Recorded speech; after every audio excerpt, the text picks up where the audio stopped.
سکتا ہے۔ اے ایمان والو، انہیں اپنا دوست نہ بناؤ، اس لیے کہ یہودی اور عیسائی آپس میں ایک دوسرے کے دوست ہیں، اتنا بھی کافی تھا۔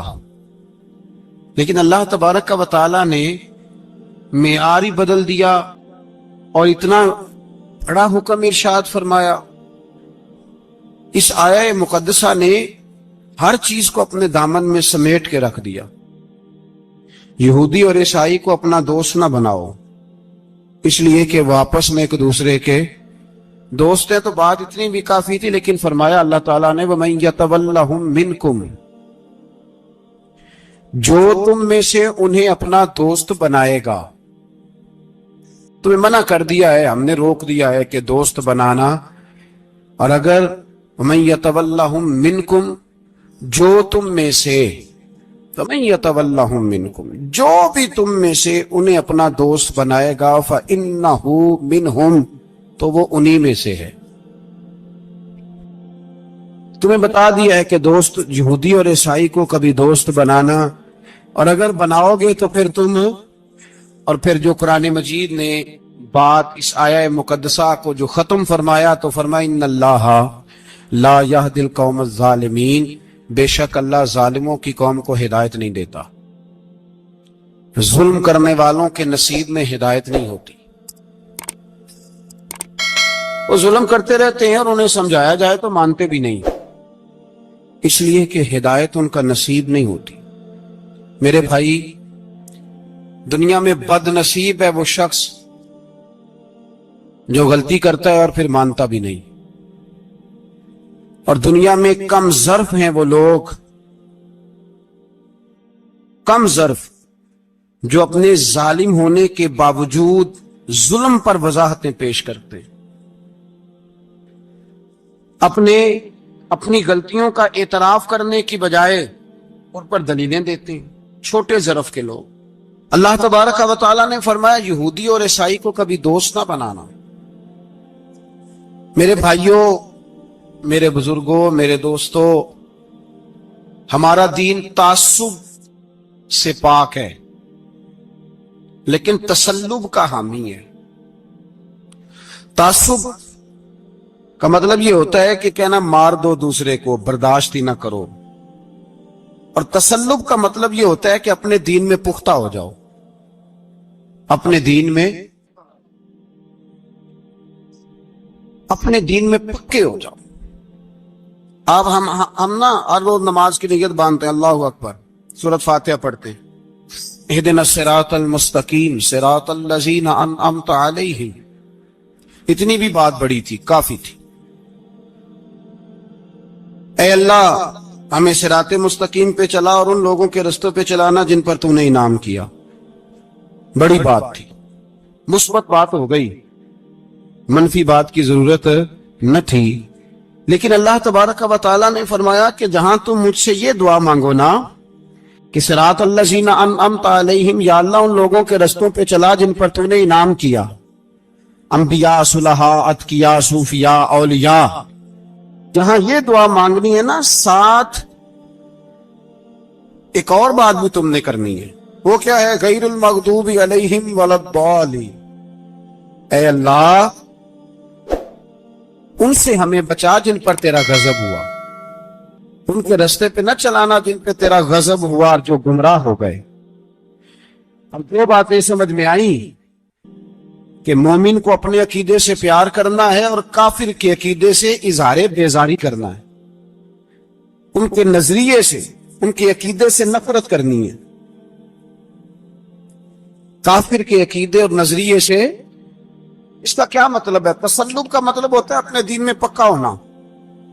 دو تین جملوں میں بات سمجھاتا ہوں، اگر آپ کی سمجھ میں آئی تو بڑا بہتر ہوگا۔ دو تین جملوں میں، تسلب پکا ہونا، اس کا کیا مطلب ہے؟ اس کا مطلب یہ ہے کہ اپنی آنکھوں پر جو تم نے اینک لگانی ہے وہ دین کی اینک لگانی ہے، جو چیز بھی دیکھنی ہے وہ دین کی آنکھ سے دیکھنی ہے، جو کچھ بھی تم نے چاہنا ہے، بڑی بات کر رہا ہوں اگر آپ سمجھے تو، جو بھی تم نے دیکھنا ہے دین کی اینک سے دیکھنا ہے، جو تم نے چاہنا ہے وہ دین کے دل کے ساتھ چاہنا ہے، اور جو تم نے سوچنا ہے وہ دین کے دماغ کے ساتھ سوچنا ہے. اس کا ترجمہ اقبال نے کیا, کہنے لگے قوم مذہب سے ہے, مذہب جو نہیں. قوم کس سے ہے؟ قوم مذہب سے ہے, مذہب جو نہیں. اور فاضل بریلوی کہتے ہیں دہن میں زبان تمہارے لیے اور بدن میں ہے جان تمہارے لیے. ہم آئے یہاں تمہارے لیے تو اٹھیں بھی وہاں تمہارے لیے. اپنی ہر چیز, ہر نقطہ نظر میں پہلے دین, اس کے بعد کوئی اور. کافر کے عقیدے سے ہمارے زمانے میں نا فلسفی, منطقی, ادیب, شاعر, ملنگ, تلنگ, یہ بڑی جماعتیں. کھچڑی ہے, کھچڑی. اب وہ کھچڑی ایک نیا درس دیتی ہے. وہ کھچڑی یہ کہتی ہے کہ یہ سارے اللہ کو پکارتے ہیں, سارے اسی کے نام ہیں. یہ سارے, ہمارے سابق وزیر اعظم نے بھی کہا تھا, ایک نوجوان کی عادت دی ہے گھسی پٹی جماعت نے, وہ بھی یہی کہتے ہیں. ہولی پہ بھی چلے جاؤ, دیوالی پہ بھی چلے جاؤ, ہندوؤں کے مندر میں بھی چلے جاؤ. وہ کہتے ہیں سارے اسی کے نام ہے, جو بت کو پکار رہا ہے وہ بھی اسی کو ہی پکار رہا ہے, معاذ اللہ. جو رام رام کہہ رہا ہے وہ بھی اصل وہی ہے. وہ بیوقوف ہو. اگر بت کو پکارنے والا بھی کسی نہ کسی رنگ میں اللہ کو ہی پکار رہا تھا, معاذ اللہ, تو پھر نبی پاک صلی اللہ علیہ وسلم کو کیا ضرورت تھی بتوں کا مقابلہ کرنے کی؟ تم نے تو سارا دین ہی مشکوک کر دیا ہے. ہر شے مشکوک ہو گئی. جو بتوں کو پکار رہا ہے وہ بھی اسی کو پکار رہا ہے, جو رام کہہ رہا ہے وہ بھی اسی کو کہہ رہا ہے, جو پتھر پوج رہا ہے وہ بھی. کیا تماشا لگایا ہوا ہے. اللہ تبارک و تعالیٰ تو اتنا غیور ہے, وہ کہتا ہے ان اللہ لا یغفر ان یشرک بہ ویغفر ما دون ذلک لمن یشاء. میں ہر چیز بخش دوں گا, میرے ساتھ کسی کو شریک نہ بنانا, میں اس کی معافی نہیں دوں گا. اللہ کے پیارے پیغمبر حضرت عزیر جناب عیسیٰ علیہ السلام کو جب لوگوں نے معاذ اللہ خدا کا بیٹا کہا تو رب تبارک و تعالیٰ نے قرآن پاک کی آیتیں نازل فرمائی. اور میں یہ جھوٹ بولتے, یہ ظلم کرتے ہیں اپنی جانوں پر. بھائی یہ کھچڑی جو پکارے ہیں نا ملنگ لوگ, ادیب لوگ, سارے اسی کے نام ہیں. اس کا ایک ہی نام ہے, لا الہ الا اللہ, لا الہ الا اللہ, لا الہ الا اللہ. اس کے سوا کوئی بھی معبود ہو ہی نہیں سکتا, سوال ہی نہیں. خدا کے بندے, یہ فلسفہ. اور پھر ہم سیانے بنے, ہمارے دلوں میں رحمت بڑی ہے, نرمی بڑی ہے. کافر کے حق میں, مشرک کے حق میں سارے جی اسی کو پکارتے ہیں. تو زیادہ مہربانی کرنے والا ہے یا نبی پاک زیادہ رحمت للعالمین ہے؟ حضور نے تو فرمایا بت کے پجاری سے جہاد ہوگا تلوار کے ساتھ, پنڈت اور جوگی کاٹے جائیں گے تلوار کے ساتھ. جو اللہ تبارک و تعالیٰ کی توحید میں کسی کو شریک کرے گا, مسلمان اس کے خلاف اٹھیں گے. تو کہہ رہا سارے یہ ایک ہیں. تسلب نہیں, دین کی پختگی نہیں. ہمارے ہاں لوگ مسئلہ پوچھتے ہیں, پاکستان میں جو عیسائی رہتے ہیں نا وہ غریب ہیں, پاکستان میں جو عیسائی رہتے ہیں نا وہ, اور جو امریکہ میں رہتے ہیں. پاکستان کے اندر جو لوگ ہیں نا وہ مسئلہ پوچھتے ہیں, کہتے ہیں جی عیسائیوں کے ساتھ کھانا پینا جائز ہے. میں نے کہا امریکہ میں جب رہتے ہو تب کیوں نہیں پوچھتے؟ یہاں تم مسئلہ پوچھتے ہو, پوچھتے ہیں نا لوگ عیسائیوں کے ساتھ کھانا پینا جائز ہے کہ ناجائز ہے, اور وہاں جب تمہیں ضرورت ہوتی ہے پاسپورٹ کی تو عیسائی بی بی سے نکاح کر لیتے ہو. اور پوچھو نا اپنے ملک کے سیاستدانوں سے, پوچھو ان سے کہ تمہارے بچے جو جا کے وہاں روٹیاں کھاتے ہیں تو کون سے ہوٹل ہیں جہاں بالکل جائز تمہارے لیے علیحدہ سے پکتا ہے؟ وہ جو تم نے وہاں رشتہ داریاں کی ہوئی ہیں, تمہارے بچے وہاں رہ رہے ہیں تو وہاں مسئلے نہیں یاد. اگر ایک غریب نالی صاف کرنے والا عیسائی آئے تو اس کے بارے میں فتویٰ ہے کہ اس کے ساتھ روٹی نہیں کھانی, اور ٹرمپ آ جائے تو پھر کوئی مولوی مسئلہ نہیں پوچھتا کہ اس کے ساتھ کھانا جائز ہے کہ ناجائز ہے. ہمارا وہ جو کفر کے معاملے میں اظہار بیزاری تھا, نفرت, کافر کے عقیدے سے, ہم کبھی نہیں کہتے کہ عیسائیوں کے مندروں کو آگ لگا دو. کبھی جلوس لے کے گئے ہیں کہ مندر گرانا ہے؟ بولیں, ان کا گرجا کبھی گرایا ہے؟ ہندو کا مندر